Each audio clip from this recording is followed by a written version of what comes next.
Zara didn't sleep that night. She sat on her narrow bed, staring at that message until the words blurred together. The accident. The one that had stolen her mother when Zara was just 17. The one that had left her with a shattered leg, a mountain of hospital bills, and the unshakable knowledge that what happened on that rainy highway wasn't fate. It was murder. The next morning, she called in sick to work for the first time in 2 years. Then she texted back the unknown number. Where? The response came immediately, Pier 17. 3 p.m. Come alone. The pier was nearly empty in the February cold. Wind whipped off the East River, cutting through Zara's wool coat like it wasn't there. She stood near the railing, watching the gray water churn, her heart pounding louder than the waves. You actually came. She spun around, and froze. It was Soo-jin. The woman from the penthouse. Jae-won's father's choice. The one who had looked at Zara like she was dirt. You, Zara breathed. You sent those messages. Soo-jin walked toward her slowly, her white coat pristine, her expression unreadable. I've been watching you for weeks, Zara Williams. Or should I call you by your real name? Zara Mitchell. The blood drained from Zara's face. She hadn't used that name in 8 years. Not since she'd legally changed it after her mother's death, desperate to disappear from whoever had targeted them. How do you know that name? Soo-jin smiled. Because I know everything. I know your mother was Grace Mitchell. I know she worked as a private nurse for the Kang family 12 years ago. And I know she was killed because of what she discovered. Zara's legs nearly buckled. My mother worked for Jae-won's family. Not just worked for them. She was the personal nurse for Kang Min-ji, Jae-won's mother. If you're just joining us in part 2, go back and watch part 1 first, you don't want to miss how this all started. And if you're already hooked, hit subscribe and drop a comment telling me your theories. Now let's get back to it, because what Soo-jin reveals next changes everything. Jae-won told me his mother died of stomach cancer, Zara said slowly. He said the nurses were kind to her. The official story, yes. Cancer. Tragic. Unstoppable. Soo-jin's eyes glittered. But your mother discovered something during those final months. Something she should have kept to herself. What? Min-ji wasn't dying of cancer. She was being poisoned. Slowly, systematically, by someone in the family. Your mother found the evidence, medical records that didn't match, symptoms that pointed to arsenic, not cancer. She was going to go to the police. Zara felt the world tilt beneath her feet. And they killed her for it. They made it look like an accident. A truck running a red light. A tragic coincidence. Soo-jin's voice hardened. You were in that car too. You were supposed to die with her. But you survived. Why are you telling me this? Zara's voice cracked. What do you want? I want what you want. Justice. Soo-jin stepped closer. I was engaged to Jae-won's older brother, Daniel. Did you know he had an older brother? Zara shook her head. Of course you didn't. Because Daniel is dead too. He died in a boating accident 5 years ago. Right after he started asking questions about his mother's death. Right after he got too close to the truth. The pieces were falling into place, and they formed a picture more horrifying than Zara could have imagined. Who? She whispered. Who's behind all of this? Soo-jin's answer made Zara's blood turn to ice. The grandmother. Kang Sun-hee. She's been controlling that family for decades. She killed her own daughter-in-law because Min-ji was convincing her son to leave the family business. She killed her own grandson because he was going to expose her. And she will kill Jae-won too, the moment he stops being useful. Zara spent the next 3 days in a fog. She couldn't go back to the penthouse. Couldn't face Jae-won. Every time she thought about him, she thought about his grandmother's cold smile at that dinner table. The way she'd tested Zara like a predator sizing up prey. Had the old woman recognized her? Had she known all along that Zara was Grace Mitchell's daughter? On the fourth day, Jae-won showed up at her door. She barely recognized him. His usual composure was gone. His hair was disheveled, his eyes rimmed with red, his suit wrinkled like he hadn't changed in days. "You disappeared," he said hoarsely. "You won't answer my calls. You quit the agency. I had to track down your landlord to find you." He stepped forward. "Zara, what's going on?" She couldn't lie to him. Not anymore. "Come inside." She told him everything. About her mother. About the accident. About what Soo-jin had revealed at the pier. She watched his face transform as she spoke, confusion giving way to disbelief, then horror, then a rage so cold it made the room feel like a freezer. "You're telling me," he said slowly, "that my grandmother killed my mother." "I'm telling you what Soo-jin told me. I don't know if she's not lying." His voice was hollow. "It makes sense. All of it. The way my grandmother took control after my mother died. The way my father became a shell of himself. The way Daniel," his voice broke. "Daniel called me the night before his accident. He said he'd found something. Something that changed everything. I thought he was being paranoid. I told him to let it go." He sank onto her couch, his head in his hands. "I told him to let it go, and he died the next day." Zara sat beside him, her heart breaking for this man who had already lost so much, and was about to lose even more. "Jae-won. There's something else." He looked up. "Soo-jin, she's not just doing this out of the goodness of her heart. She wants revenge for Daniel. And she wants the Kang Empire for herself. If we expose your grandmother, Soo-jin is planning to step in and take control. Then we don't let her." "How?" "She has evidence I don't have. She has connections I can't match. And your grandmother, she's had 40 years to build her power. What can we possibly do against that?" Jae-won was quiet for a long moment. Then he stood up, and when he looked at her, the man she saw wasn't broken. He was dangerous. "My grandmother thinks she's untouchable because she controls information.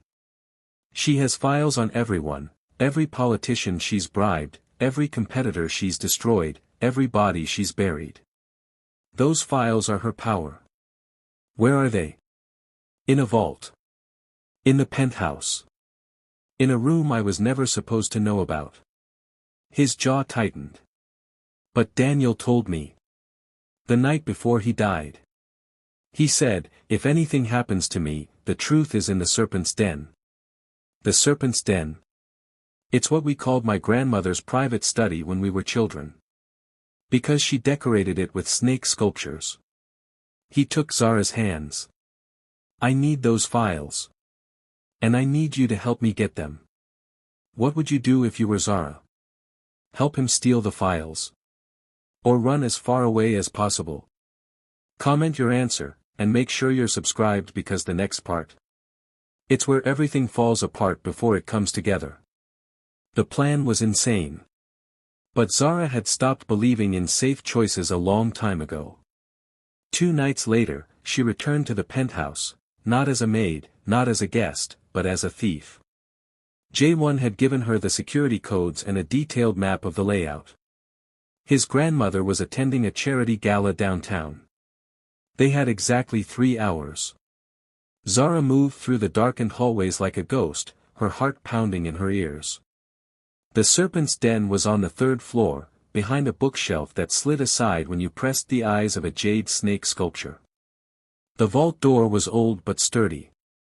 It took her 20 minutes to crack the combination, numbers Jae-won had found hidden in his brother's old journals.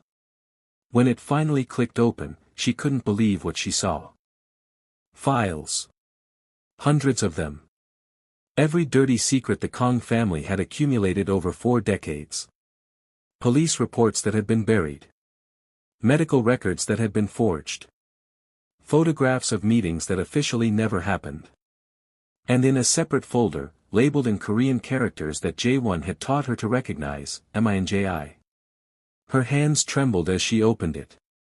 Inside were toxicology reports. Real ones. The ones the grandmother had suppressed. They showed lethal levels of arsenic in Minji's system. There were receipts for the poison. There were even photographs of a nurse, not Zara's mother, but someone else, administering something to Minji's four. And there was a letter. Handwritten. Signed by Sun-hee herself. Minji knew about the Chin arrangement. She threatened to expose everything. This was the only solution. The grandmother had written a confession and kept it like a trophy.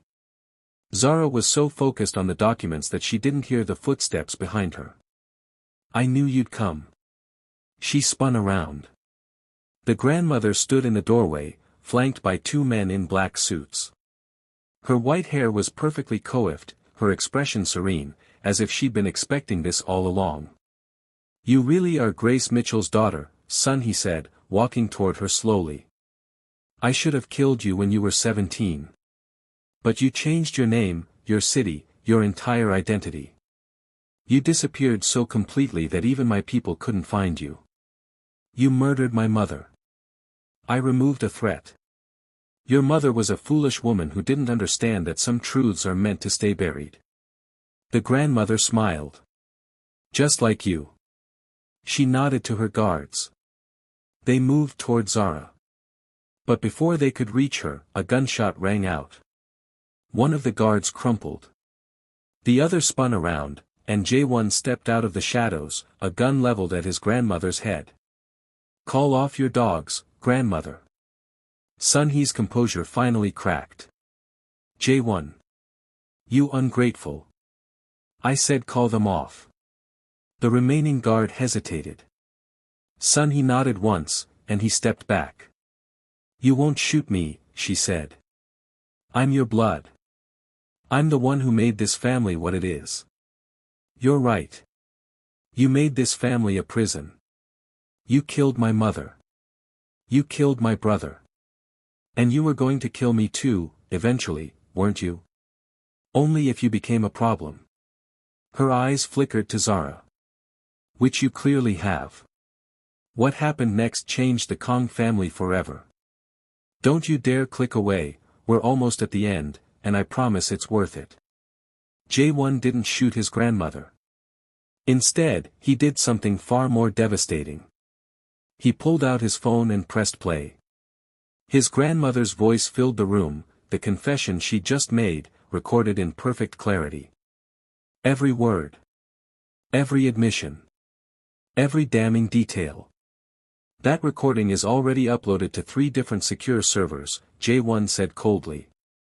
If anything happens to me or Zara, it goes to every major news outlet in the world. Sun-hee's face went gray. You would destroy this family. Everything your ancestors built. You already destroyed it. You destroyed it the moment you decided that power was more important than love. He lowered the gun. I'm not going to kill you. That would be too easy. Instead, you're going to spend the rest of your life watching everything you built crumble. The authorities are already on their way. Soo-jin made sure of that. As if on cue, sirens wailed in the distance, growing closer. Sun-hee turned to run, but she only made it 3 steps before she collapsed, clutching her chest. The guards rushed to her, but it was too late. A heart attack. Natural causes. The one thing she couldn't control. By the time the police arrived, Kang Sun-hee was dead. The aftermath was chaos. The files Zara had found exposed decades of corruption. Politicians were arrested. Business partners were indicted. The Kang Empire didn't crumble, but it transformed. Jae-won dismantled the illegal operations piece by piece, redirecting the family's resources into legitimate ventures. Soo-jin got what she wanted, a seat at the table. But not the throne. Jae-won made sure of that, cutting a deal that gave her influence without control. She wasn't happy about it, but she was smart enough to accept. And Zara? Zara finally had answers. She visited her mother's grave on a Sunday morning, 6 months after that night in the penthouse. The headstone was simple, Grace Mitchell, beloved mother, but Zara had added something new. A small plaque that read, "The truth will always rise." She was standing there when she heard footsteps behind her. "I thought I'd find you here," Jae-won said quietly. He looked different now. Lighter. Like a weight he'd been carrying for decades had finally been lifted. "I passed my nursing exam," she said. "Got my scores this morning." His face broke into that rare, genuine smile. "I never doubted you would." "Yes, you did. You told me I should take more time to study. I was being supportive. You were being annoying." He laughed, that beautiful, unexpected sound, and pulled her into his arms. They stood there for a long moment, two people who had found each other in the wreckage of broken families and buried secrets. Two people who had every reason to walk away, but chose to stay. "So," Jae-won murmured against her hair. "What happens now?" Zara pulled back to look at him. "Now. I start my new job at Presbyterian Hospital. I work insane hours. I complain about my feet hurting. You pretend to understand medicine when I talk about my patients. That sounds perfect. And you keep rebuilding your family's legacy. The right way this time. Also perfect." He cupped her face in his hands. "And us? Us?" She pretended to think about it. "I suppose we keep going. One day at a time. No more tests. No more games. No more secrets."